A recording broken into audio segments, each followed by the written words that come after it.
Have you ever rolled a ceiling and got paint splattered all over your head and thought, blimey, that's not very good, is it?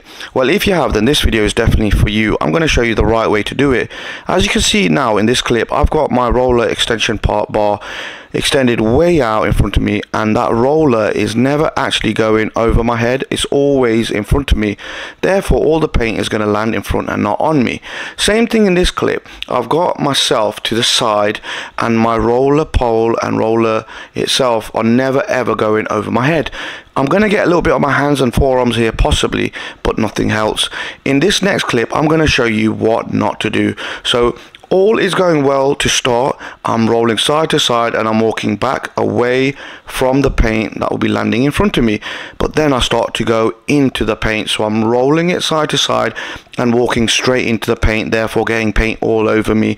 So the right way to do it is to roll side to side, walk back and avoid the line of fire.